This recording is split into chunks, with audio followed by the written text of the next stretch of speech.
राम राम किसान मित्रों, है ना। मैं गणेश किसान। हर टाइम बड़वानी में किसान दरबार होता था, आज मैं हिंगोली दिगरस में हूँ, है ना। तो यहाँ पे आज किसान दरबार लगा हुआ है। कुछ किसान आजू बाजू के गांव से आए हुए हैं और बलराम भैया भी इनके साथ में। राम राम भैया। राम राम। कुछ किसानों के क्वेश्चन थे, उनके ऊपर थोड़ा चर्चा करेंगे। जी बिल्कुल। आपका परिचय दीजिए भैया, और क्या क्वेश्चन थे आपके। मेरा नाम चंद्रकांत बागल है, पारडी बागल बसमुत साहब। मैंने पिछले साल रटून रखा था और उसको मूल्य खराब हो गया उसके, और गिरने लगा प्लॉट वाला। उसको क्या करना है? कीलबाग। और दो तीन क्वेश्चन थे, क्या क्या क्वेश्चन? वही प्रश्न है, मैंने भी रखा था। हाँ। ऊपर रहा था। अच्छा, गिर जा रहा था। रटून में एक दो चीजें रहती है। 70-30 का अगर आपने फार्मूला समझा हो तो वो मोस्टली इन सारी बातों को लेकर के ही है कि 70-30 खेती अगर आप केले की अपने खेत में उसका डायग्राम एडॉप्ट कर रहे हो तो रटून 1 नहीं 10-20 तक जा सकते हैं आसानी से। हमने सिंगल बेड बनाया या बराबर पे लगाया, दो ही तरीके से किसान खेती करता है। नाली करता है तो उसको फिर थोड़े समय में बराबर कर देता है मिट्टी लगा करके, या तो लगाते समय नाली में कंद लगाएगा, पौध लगाएगा, या सिंगल बेड बना करके लगाएगा। ये दोनों तीनों प्रक्रियाएं कैसी है कि जब पौधा बड़ा होते रहता है तो हमें खेत के अंदर चल फिर करना पड़ता है, काम करने के लिए जाना पड़ता है। पील पत्ती काटना है, निदाई गुड़ाई करना है, खाद देना है, ड्रिप फिसल के नीचे आ गई ऊपर करना है। इन सब प्रक्रियाओं में जहां हमारी ड्रिप है, जहां हम चल फिर कर रहे हैं, वो जमीन दबती रहती है, कॉम्पैक्ट होती है। एक 50 किलो का आदमी बार बार वजन दे रहा है तो वो जो सेंटर जगह है वो दब दब के टाइट हो गई। फर्स्ट में क्या रहता है, हम नागरटी करते हैं, पूरा रोटावेटर चलाते हैं, उसके बाद पौध लगाते हैं तो जमीन ढीली रहती है तो रूट्स फैलती रहती है। सेकंड में जब रटून, पीलबाग, जड़ी हम जो कह रहे हैं, उसमें अगर जमीन ढीली नहीं है तो उसकी जड़ें रुक जाएगी, चौक हो जाएगी। जाएगी कितनी दूर? तो जितनी पौधे के तने के आसपास जहां हमारा पैर का पुशअप नहीं है उतनी जगह पर जड़ रहेगी, मात्र उतनी जगह पर। एक तो ये कारण रहता है कि जड़ ज्यादा फैल नहीं पाती है हम अगर 70-30 फॉलो नहीं कर रहे हैं तो। दूसरा इसमें एक कारण रहता है कि साल भर केला पहले दिन से, जिस दिन प्लांटेशन किया उस दिन से फिर अब जब केले की खेती निकाल कर बाहर करेंगे, जब तक पानी रहेगा खेत में, या तो ड्रिप से दोगे या फ्लड से दोगे, लेकिन पानी रहेगा ये निश्चित है। मतलब नमी बनी हुई रहेगी, मॉइस्चर रहेगा। अब ये जो नमी बनी हुई रहती है इसमें कई तरह की फंगल डिसीजें आती है जो जड़ों को भी खाती है, जो उसकी सूखी छाल रहती है उसको भी खाता है, और वहां पर ऑक्सीजन का लेवल पहुंचना जड़ के टखनी के पास, तो वो जड़ में व्हाइट सेल पैदा होते रहते हैं, व्हाइट रूट फैलती रहती है। साल भर पानी रहने से और नमी वाली जगह में बैक्टीरिया और फंगस फैलते रहने से हम अगर प्रिवेंटिव ट्रीटमेंट नहीं कर रहे हैं, जैसे मैंने कई सारे वीडियोस में बोला है कि हम पील रखना चाहते हैं और रखते भी हैं, तभी हमें पैसा भी वसूल होता है, फर्स्ट में पैसा ज्यादा लगता है। तो केला लगाएं उस दिन से प्रिवेंटिव 1000 पौधे पर 100 ग्राम कार्बनडिज्म, अगर हमें सिस्टेमेटिक फफूंदीनाशक से खेती करना है तो 1000 पौधे पर 100 ग्राम कार्बनडिज्म हर महीने या हर 28 दिन में 1000 पौधे पर ड्रेंचिंग कीजिए, पौधा छोटा रहे जब। कार्बनडिज्म और वाइसेनोमेटा, 100 ग्राम वाइसेनोमेटा, 100 ग्राम कार्बनडिज्म, इसका घोल बनाना है। जब पौधा छोटा है तो सीधे जड़ में ड्रेंचिंग करना है, पौध बड़ा होगा तो फिर ड्रिप से चलाना है या रिंग बनाकर देना है। ये हर महीने लिया टीकाकरण का काम करेगा। तो जो जड़ हमारी कॉम्पैक्ट होती है या जो साल भर पानी रहने से फंगल उसकी जड़ों के ऊपर क्रिएट होना चालू होता है, वो इस सिस्टेमेटिक फफूंदीनाशक से आएगा नहीं। अब हम इस स्थिति में है कि आ चुका है, अभी माल टंगा है और वो उखड़ रहा है। ये मैंने पहले बताया कि 70-30 फॉलो करो और हर 28 दिन में कार्बनडिज्म, वाइसेनोमेटा की ड्रेंचिंग करो तो आएगा नहीं।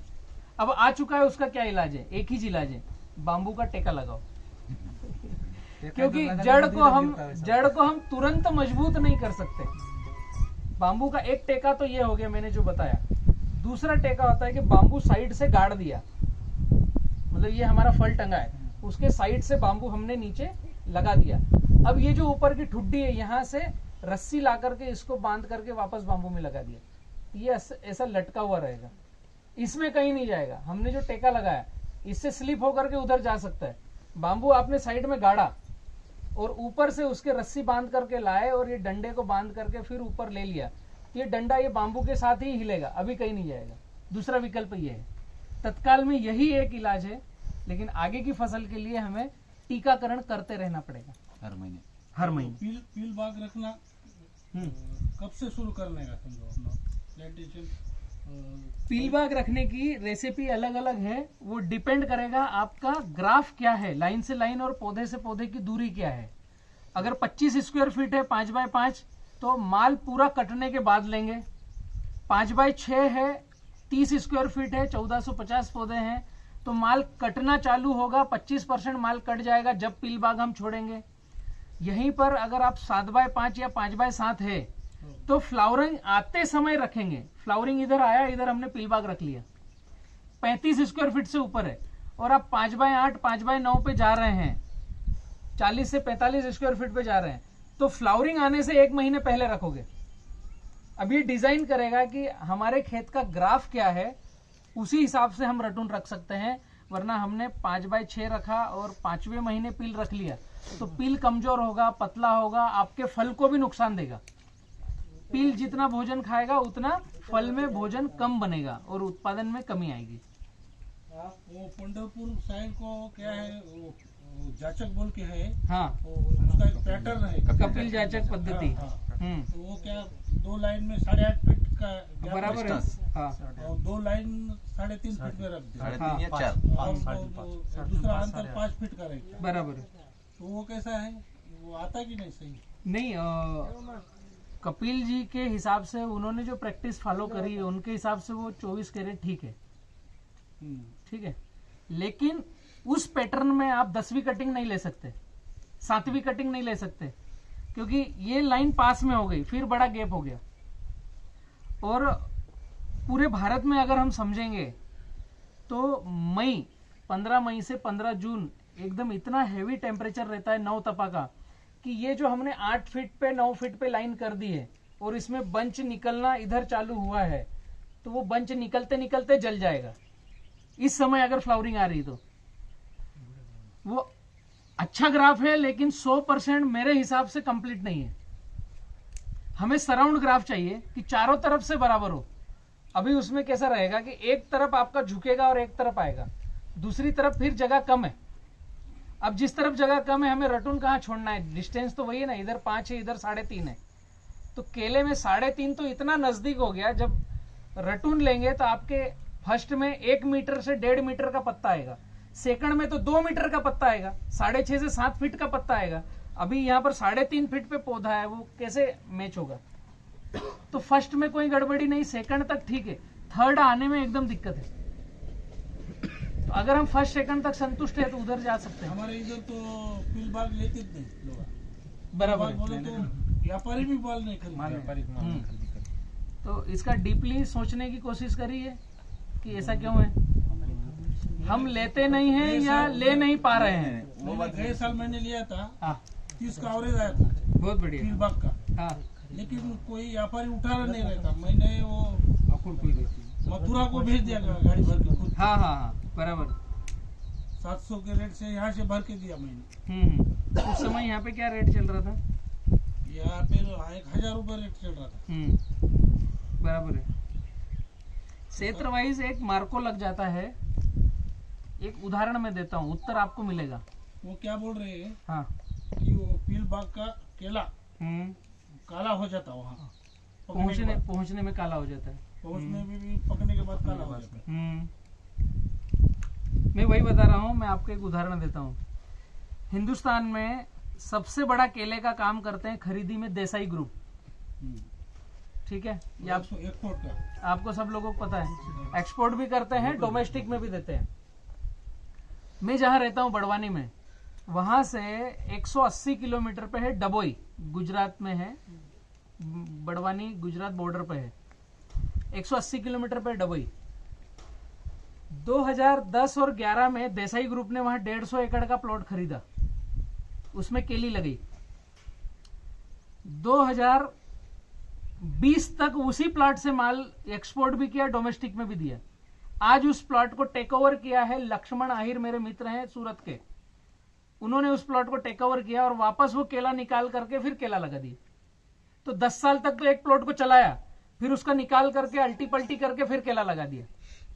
और वो आदमी हिंदुस्तान का सबसे बड़ा केला एक्सपोर्टर है, और वो 10 साल तक केला चला करके 15 कटिंग लेकर के उसको डोमेस्टिक में भी बेचता है, एक्सपोर्ट भी करता है। ये हुई कंपनी नॉर्म्स। और हम किसानों के साथ क्या होता है कि पहला मेहनत करना है, पैसे लगाना है, माल अच्छा बनेगा। दूसरा माल अच्छा आएगा नहीं तो हम ले नहीं पाएंगे। और क्रीम मलाई जो है वो दूसरे में है, सेकंड में है। सेकंड में मलाई लेकिन ले रहे हैं ना। हाँ, क्रीम मलाई तो उसका क्यों नहीं ले रहे हैं, उस कारण पे हमें जाना पड़ेगा। एक्चुअली अगर आप 70-30 फार्मिंग का फार्मूला देखोगे, 999 नंबर का वीडियो देखोगे, तो उसमें मैंने फार्मूला दिया है। और भैया के खेत में वही प्रैक्टिस है ना, आपके यहाँ पे, इनके यहाँ पर वही प्रैक्टिस है। 5/7 कम से कम केले में होना चाहिए। 5/8 और 5/9 पे जा रहे हैं तो अच्छा है। 5/7 में एक पूरा पट्टा कचरे का मल्चिंग चाहिए।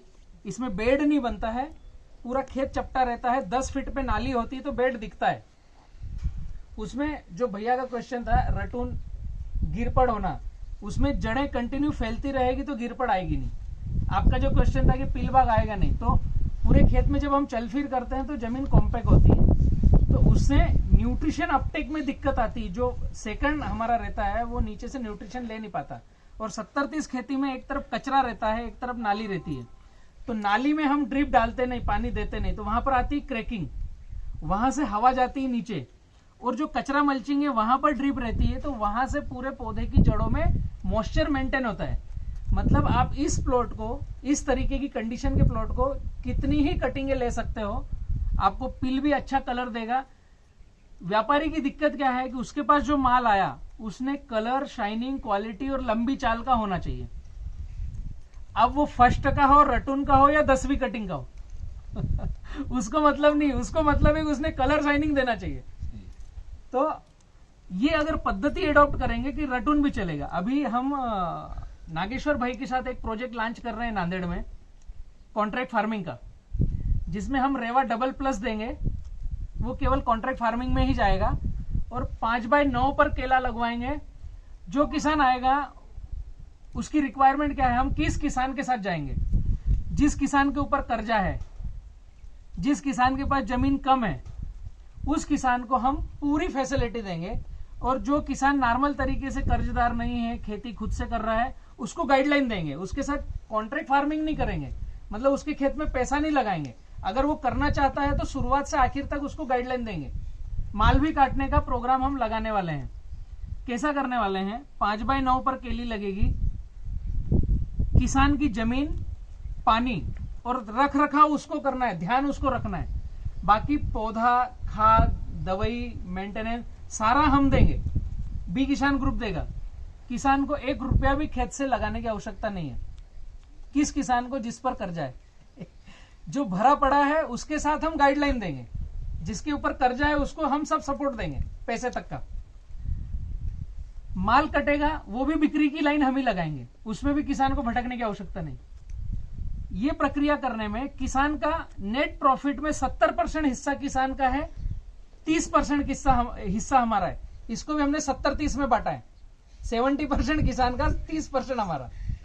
अभी जो भी उत्पन्न हो जाएंगे, जो उत्पन्न होगा उसमें, तो लेकिन आपने जो डाला वो निकालने के बाद, खर्चा कटने के बाद, नेट प्रॉफिट 70 नेट प्रॉफिट। इसको हम 10 साल का एग्रीमेंट करेंगे कि ये प्रोजेक्ट को 5/9 को हम कम से कम 10 साल चलाएंगे आप ही के खेत में। 10 साल चलाने का एग्रीमेंट होगा, उसमें हम बी किसान फार्मर प्रोड्यूसर आपके साथ केवल 3 ही साल चलेंगे। 2021 में लगाया तो 21, 22, 23 तक हम 4 कटिंग लेंगे और चौथी कटिंग के बाद हम इस प्रोजेक्ट से बाहर हो जाएंगे। जब किसान अपना खुद आप सेल्फ हो जाओगे और आप ही समझ जाओगे कि 3 साल में 4 कटिंग ली है तो अब ये 10 साल में 12-15 कटिंग कैसे लेंगे। उसके बाद भी हम आपको गाइडलाइन देंगे, लेकिन आपसे पैसा लेना बंद कर देंगे। लिखित में, राइटिंग में आपके जो पार्टनरशिप डीड होगी उससे हम 3 साल में चौथी कटिंग से बाहर। इसमें एक प्रावधान हमने और रखा है, आपको 10 साल के लिए स्टेब्लिश करेंगे, हम किसान को कर्ज मुक्त बनाना चाहते हैं, इसलिए ये योजना लेकर के आ रहे हैं। इसमें एक प्रावधान और रखा है कि जब हम केली लगाते हैं तो उसमें खाद, दवाई, कल्टीवेशन, पौधे का पैसा, ये सारा इतना होता है पहले साल कि अगर किसान कोरोना की चपेट में आ गया तो गड्ढे में चले जाएगा, आंधी तूफान की चपेट में आ गया तो गड्ढे में चले जाएगा। तो ऐसे प्राकृतिक आपदाएं और कोविड अगर आ गया तो उसके लिए हमने प्रावधान रखा है कि कम से कम 7,000 रुपए किसान को कुछ भी नहीं उस खेत से बिका तो भी हम देंगे। आपसे न तो पैसा ले रहे हैं, आपका कोई खर्चा करवा नहीं रहे हैं, मजदूर का पैसा भी हम ही देंगे, लेकिन उस प्लॉट से माल कट के बिका नहीं या आंधी तूफान में गिर गया तो उसका रिस्क फैक्ट का कवर भी हम बी किसानी कर रहे हैं। उस किसान को 7,000 रुपए एकड़ जब माल कटने का टाइम आएगा उस समय हम पेड करेंगे। वो अगली कटिंग में माइनस होगा टुकड़ों टुकड़ों में, लेकिन आज किसान को एक राहत मिलेगी कि उसने केली लगाई है तो 7,000 रुपए तो फिक्स हो गया कि उसको मिलेगा, भले ये माल बिके नहीं बिके, आंधी तूफान में आ जाए, कुछ भी आ जाए। तो ऐसी कुछ योजना लेके आ रहे हैं, वो नांदेड़ में भी हम करने वाले हैं कुछ प्लॉट। आप नागेश भाई से संपर्क रखिए, जो किसान इस कैटेगरी में आते हैं, तो कुछ एक छोटे ट्रायल प्रोजेक्ट पर हम इस साल आगे बढ़े। जो आपने प्रोजेक्ट बताया, हाँ, उसके लिए मैं आपको अभी शुभकामनाएं देता हूँ। धन्यवाद। बहुत तो बढ़िया जो रटून का आपका क्वेश्चन है ना, हम तो 10 साल का एग्रीमेंट करके ही आगे जाएंगे, और व्यापारी भी हमारे ही साथ आज से ही हैं। उनको चाहिए रेसिड्यू फ्री का केला, हम कर रहे हैं पूरा रासायनिक। तो ऐसे जो प्लॉट होंगे वहां 100% रेसिड्यू फ्री होगा। ताजमहल होटल या इनके जैसी जो होटल है, उनका हमारे एक ग्रुप है सजीवन फाउंडेशन गुजरात में, उनसे कमल का एग्रीमेंट हुआ है। जो केला फल देता है उसके नीचे फूल आता है, क्या बोलते हैं, कमल। 100% ऑर्गेनिक रेसिड्यू फ्री कमल है, तो वो 450 रुपए पर कमल तक लेने को तैयार है। हमसे वो झाड़ नहीं बिक रहा है 200 रुपए में, तो वो कमल लेने वाले, वो कमल लेने के लिए तैयार है। तो हमने सजीवन फाउंडेशन को बोला है कि दीदी, हम नीतू बहन है उनके ऑर्गेनाइजेशन, उनको हमने बोला है कि दीदी हम पहले कुछ थोड़े थोड़े क्लस्टर जो किसान 100% हमारी सुनेंगे उसके साथ पहले एस्टेब्लिश करते हैं, और फिर पहली बार का कमल काट के देंगे तो हमारी मनसा है कि हमको 85 रुपए देना, बाकी आप रखना। 50 रुपए हमारे किसान का पूरा खर्चा निकलता ना, एक पौधे का साल भर का मजदूर का और फर्टिलाइजर का पूरा खर्चा निकलता है। तो वो कमल बेच करके हम खर्चा निकालेंगे और केली बेच करके हमें 2 पैसा मिलेगा। बेनिफिट हो जाए। तो ये सारे एग्रीमेंट हो चुके हैं, सारी बातें कंप्लीट। फर्टिलाइजर नहीं डालने का ना, फर्टिलाइजर डलेगा लेकिन डायरेक्ट खेत में नहीं डलेगा। ऑर्गेनिक उसकी एक रेसिपी है, जैसे आपको डीएपी डालना है इस खेत में 3 गोनी, तो उसको 1.5 बोरी करेंगे, आधी करेंगे, और खेत के बाहर पल्ली बिछा करके उसको करेंगे ना, उसको बॉन्डिंग तोड़ेंगे उसकी, गोबर या मिट्टी उससे 3 गुना, या गोबर मिट्टी मिक्स। जैसे 1.5 गोनी है तो 4.5 गोनी उसमें गोबर मिट्टी या गोबर मिट्टी मिक्स, उसको फर्मेंटेशन करने की क्रिया में उसको मिक्स करेंगे। उसमें गुड़, गोबर, गोमूत्र थोड़ा सा मिला देंगे अगर केवल मिट्टी है तो, और उसको नीचे से ऊपर से ढक के रखेंगे। इसको भट्टी लगाना बोलते हैं। ये गर्म होगा और जो डीएपी उसका दाना फूट करके अपना एसिड रिलीज करेगा, बॉन्डिंग तोड़ेगा। फिर उसको 3 से 4 दिन बाद खोलकर एक बार उसकी गैस निकालेंगे, फिर उसको हल्का सा गुड़, गोबर, गोमूत्र डाल करके फिर एक बार भट्टी लगाएंगे। तो ऐसा 7 से 10 दिन वो रहेगा भट्टी में। 5 दिन रखा, 5 दिन रखा, थोड़ा दिन बढ़ाओ। तो ये डीएपी जो है किसानों के खेत में जाता है और एसिड रिलीज करता है, और मात्र 20% लगता है। ऐसी प्रक्रिया करी तो 80% लगेगा, और जो एसिड निकलना वो यही निकल गया, अब हमारी मिट्टी को दूषित नहीं करेगा। तो इस प्रक्रिया को बोलते हैं रेसिड्यू फ्री। पौधे को फास्फोरस चाहिए, या तो हम डीएपी का बॉन्डिंग तोड़ करके दें, या डायरेक्ट डीएपी से दें, या वहां अंतर्वर्ती फसल लगाएं जिसकी गठानों से फास्फोरस मिले। तो अंतर्वर्ती फसल लगाना अभी हम किसानों ने एडॉप्ट किया नहीं। मैं बोलूंगा तो आप हाँ हाँ बोलोगे, 4 दिन बाद सुनोगे नहीं। केले के साथ 4 फसलें और लगा दो, उससे फास्फोरस मिलता है, यह हकीकत है। लेकिन हम किसान उसको एडॉप्ट नहीं कर पा रहे हैं, प्रैक्टिकल नहीं हो पा रहे हैं। तो हम डीएपी से दें तो एक तो उसका खर्च हमारा आधा हो गया, 3 गोनी डालना था तो अब 1.5 बोरी में काम हो रहा है। दूसरा, उसका बॉन्डिंग तोड़ करके देंगे तो वो और उससे डबल लगने वाला है। इस प्रक्रिया को बोलते हैं रेसिड्यू फ्री। डायरेक्ट खाद नहीं डालेंगे, उसका बॉन्डिंग तोड़ करके डालेंगे। मिट्टी में डाले तो भी चलता। मिट्टी में डाले तो भी चलेगा, खेत की ही मिट्टी निकाल करके उसको बॉन्डिंग तोड़ सकते हैं। और किसी किसान का प्रश्न है कोई? प्रश्न था वो जी, भंच रहता है क्या? भंच के ऊपर फिटिंग का प्रॉब्लम है अभी। फिटिंग है जो बुनकी बोल के बोलते हाँ। हैं, बुन फिटिंग काले धब्बे थोड़े बड़े हो काले धब्बे। बड़े जो आप बुनकी पेक्षा थोड़े गाढ़े आहेत. अभी त्यांचा प्रश्न आहे तेच. थोडं ते सुद्धा जब बारिश आती ना तो हवा में नमी होती है, उस समय हमें केले के ऊपर दाग धब्बे ज्यादा दिखते हैं। एक रेड रस्टिंग भी आता है, लाल लाल हो जाता है। एक छोटी सी बिनकी रहती है तो वो इस समय फैली हुई दिखती है, बड़ी दिखती है। फिर व्यापारी उसको लेने में कम भाव करता है। हालांकि उसका केले के अंदर से कोई संबंध नहीं है, वो केवल बाहर छिलके को, रस चूसक ने छिलके को काट लिया है।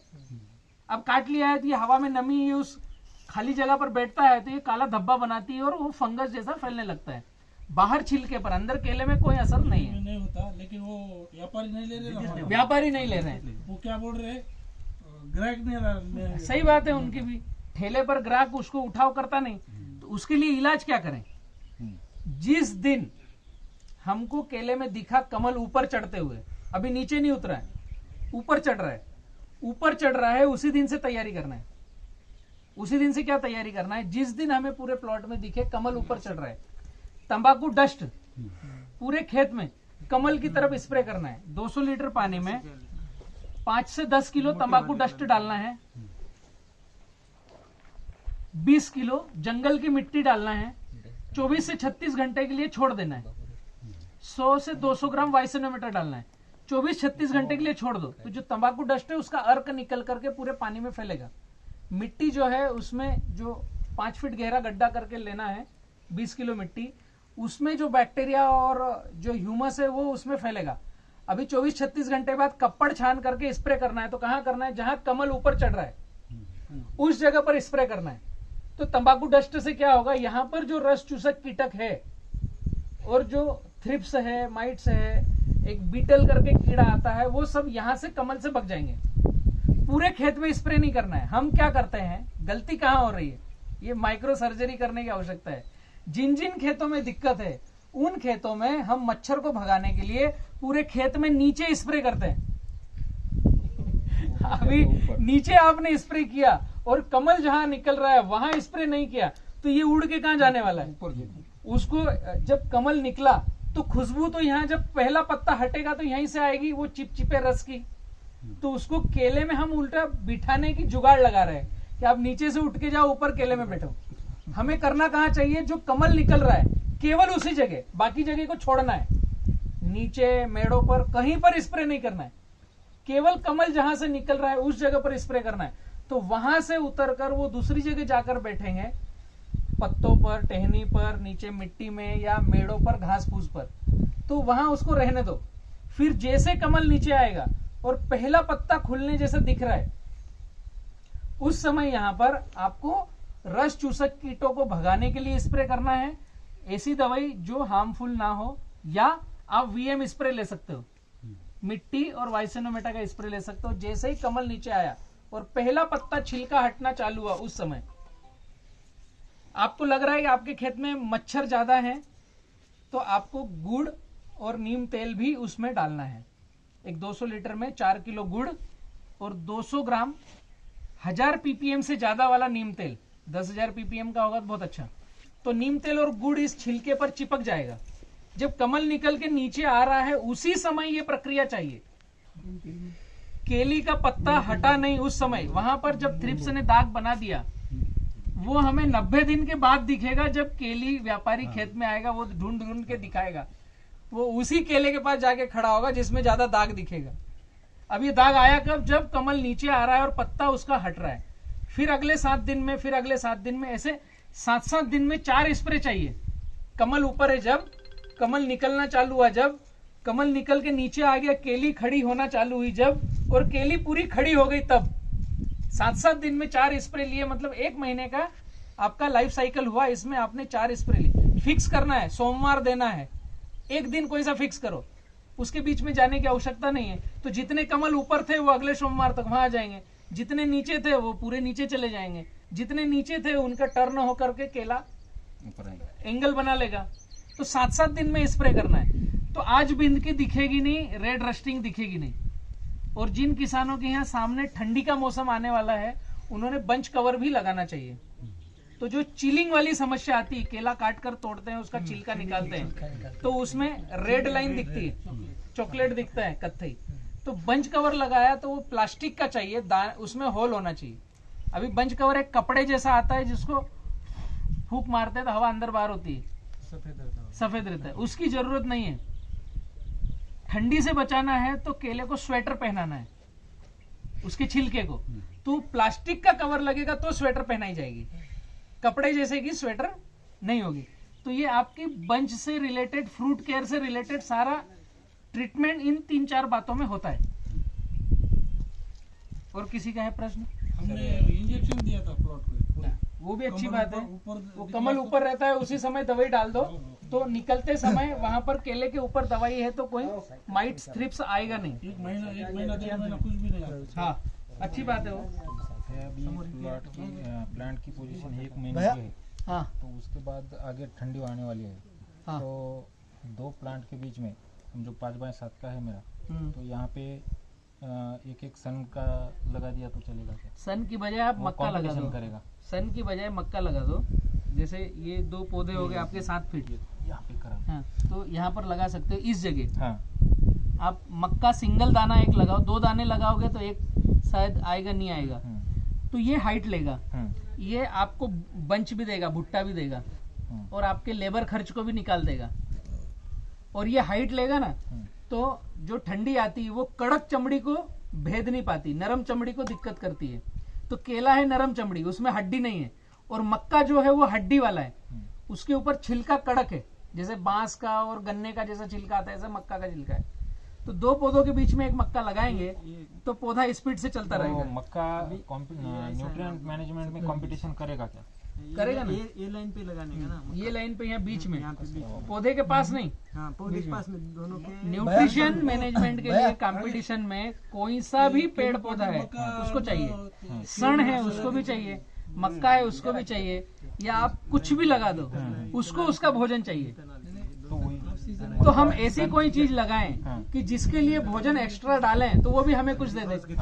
तो मक्का भुट्टा देगा आपको, आपने सनेम लगाया तो वो कुछ देने वाला नहीं है, तो आपको लगेगा कि इसने न्यूट्रिशन लिया, हम न्यूट्रिशन दें काहे के लिए, इसलिए मक्का। साइकिल क्या है आपकी? साइकिल क्या है? हाँ, जो आप बोलते हो 4 साइकिल है, 2 साइकिल है, 1 साइकिल हाँ। है, वो है क्या? ये बोलो। एग्जैक्टली। केले का जब टिश्यू कल्चर में पौध तैयार किया जाता है तो बोतल के अंदर पौधा तैयार होता है, उसको बोलते हैं टिश्यू कल्चर टेक्नोलॉजी। किसी पेड़ का एक हिस्सा लिया, बोतल में रखा, उसमें एमएस मीडिया आता है, आप गूगल करेंगे एमएस मीडिया तो सारी जानकारी मिलेगी। उस एमएस मीडिया में किसी पेड़ का एक हिस्सा रखा, उसको कृत्रिम वातावरण देना पड़ेगा, 25 से 26 डिग्री टेम्परेचर में अंदर पूरे हाइजीनिक क्लाइमेट में रहेगा, और उसके ऊपर लाइट रहेगा, ट्यूबलाइट का, सनलाइट। मतलब हम सनलाइट जो देते हैं वो बाहर देते हैं, अंदर आपने कृत्रिम वातावरण बनाया तो ट्यूबलाइट का लाइट देना है। तो 28 दिन में जो पेशी हमने रखी, किसी भी पेड़ का एक हिस्सा रखा, जैसे केले की गठान का सेंटर का हिस्सा, केला कहां से निकलता है, केले का जो पौधा है उसका जो कंद निकलता है, उस कंद को काट काट करके छोटा पीस करेंगे, 1 इंच बाय 1 इंच का। तो ये 1 इंच बाय 1 इंच, ऊपर पत्ता है, नीचे गठान है, वो वाला हिस्सा हमने बोतल में रखा। 28 दिन में वो स्प्रोटिंग करेगा, गेहूं का दाना जैसे कल्ले देता है, ऐसे ये हिस्सा 28 से 30 दिन में नए मुंह खोलेगा और वो फुटाव करेगा। फुटाव करेगा तो उसको कट करके दूसरी बोतल में लगाएंगे 28 दिन बाद। टिश्यू कल्चर मतलब बीज आधारित नहीं, टिश्यू मतलब पेशी। केले का पौधा बनाना हो उसकी पेशी, नींबू का पौधा बनाना हो उसकी हड्डी, अनार का पौधा बनाना हो उसकी लकड़ी, वो बोतल में रखा। 28 दिन में ये स्प्रोटिंग करता है, तो इसका हो गया अब 1 के 2-3, एक हमने रखा, 28 दिन में ये 2-3 हो गए। अब ये बोतल वापस लेमिनार टेबल पे जाएगी, और इसको जो वहां पर कर्मचारी रहेंगे वो कट लगाएंगे, 1 2 3, अगर 4 है तो 4 कट लग गए। तो एक हमने रखा था, 28 दिन बाद ये हो गए 4, अब इसकी 4 बोतल बन गई। इस प्रक्रिया को बोलते हैं साइकिल। ये एक साइकिल हो गया। एक हमने रखा, उसको 28 दिन में 1 के 4 हो गए, ये पहली साइकिल। अब ये 4 बोतल में रख दिया है। अब ये 28 दिन के लिए ग्रोथ रूम में रखा है, 25 डिग्री टेम्परेचर है, उसमें एमएस मीडिया है। एमएस मीडिया में आता है 90% सुक्रोज, 5% अगार जेल और 5% न्यूट्रिशन, जो उसको फुटाव के लिए, हार्मोन्स और न्यूट्रिशन आते हैं उसको फुटाव के लिए मदद करें। सुक्रोज क्यों आता है? क्योंकि बोतल का बंद ढक्कन रहता है। कोई भी पेड़ पौधा श्वसन क्रिया में कार्बन डाइऑक्साइड लेता है, ऑक्सीजन छोड़ता है।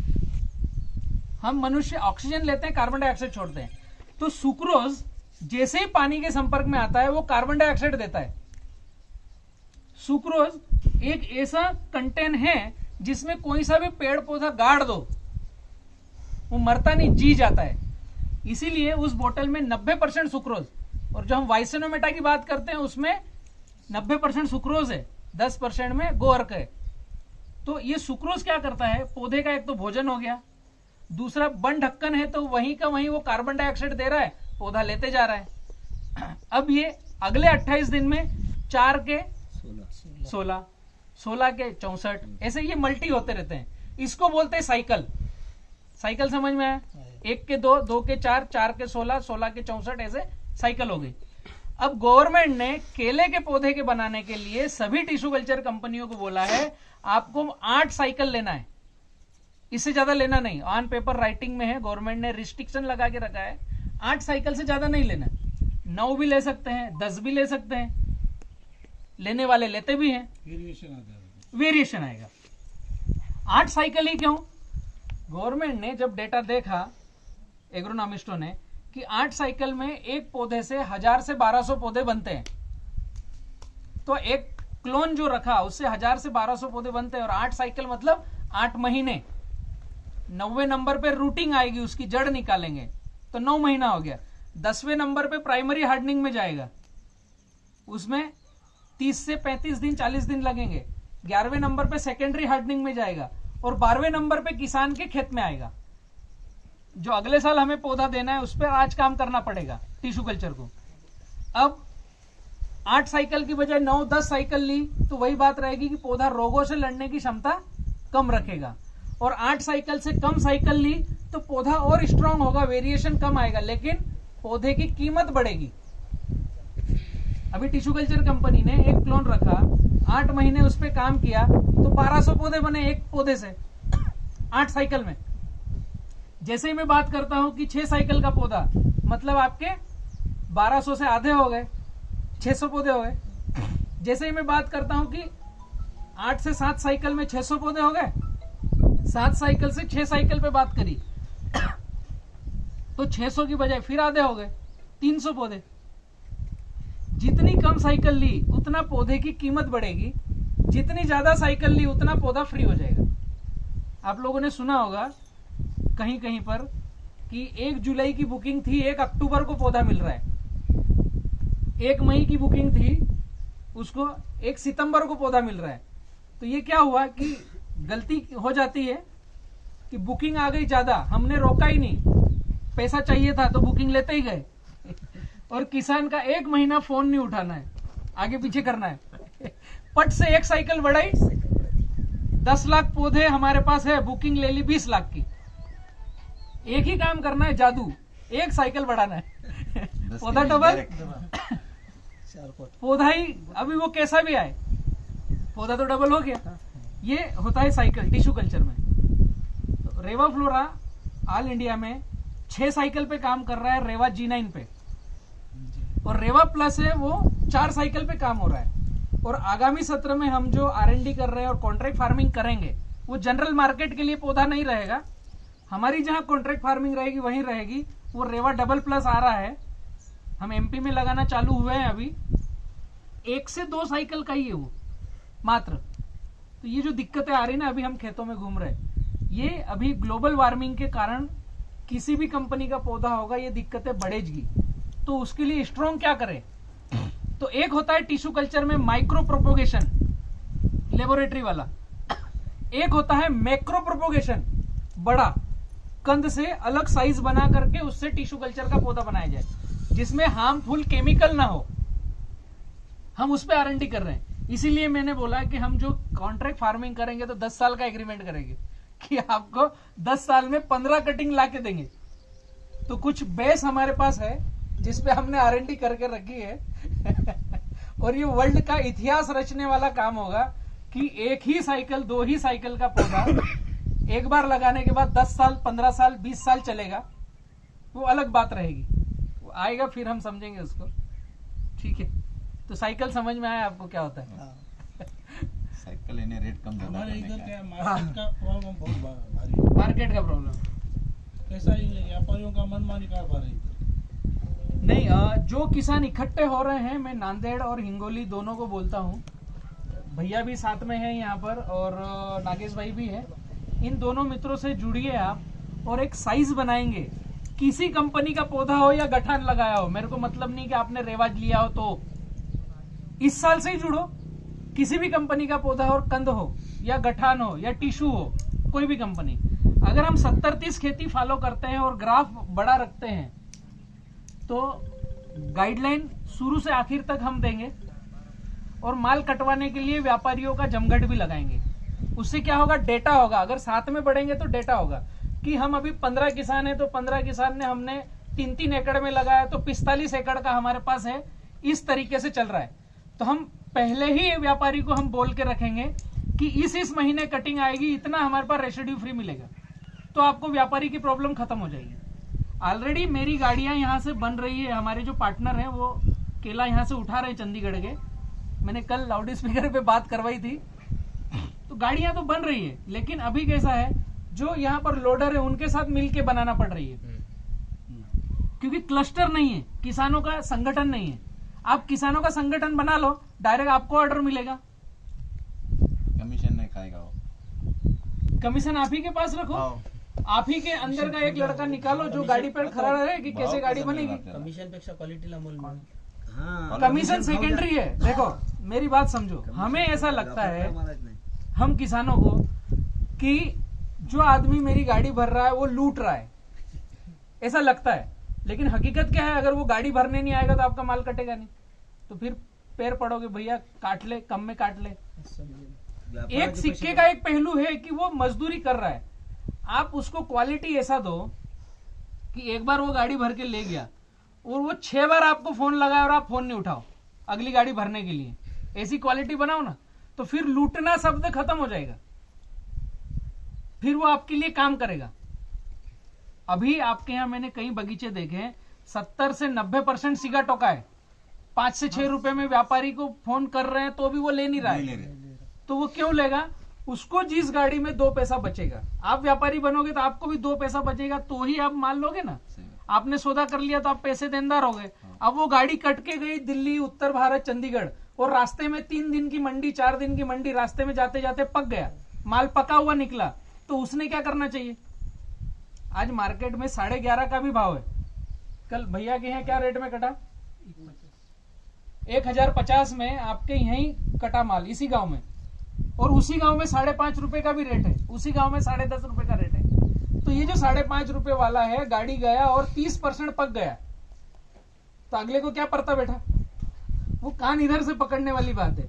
मतलब आपको खेत में क्वालिटी मेंटेन करना है, ग्राफ दूर रखना है, सीगा टोका आए ना, इस पे काम करना है, तो आपका केले का भाव रहेगा। सीगा टोका जो आया उस पर अभी क्या ट्रीटमेंट करना चाहिए? मैंने शायद अभी बताया था शुरुआत में, हर 28-30 दिन में 100 ग्राम कार्बन डीज में और 100 ग्राम वाइसोनोमीटर ड्रिप से देना है।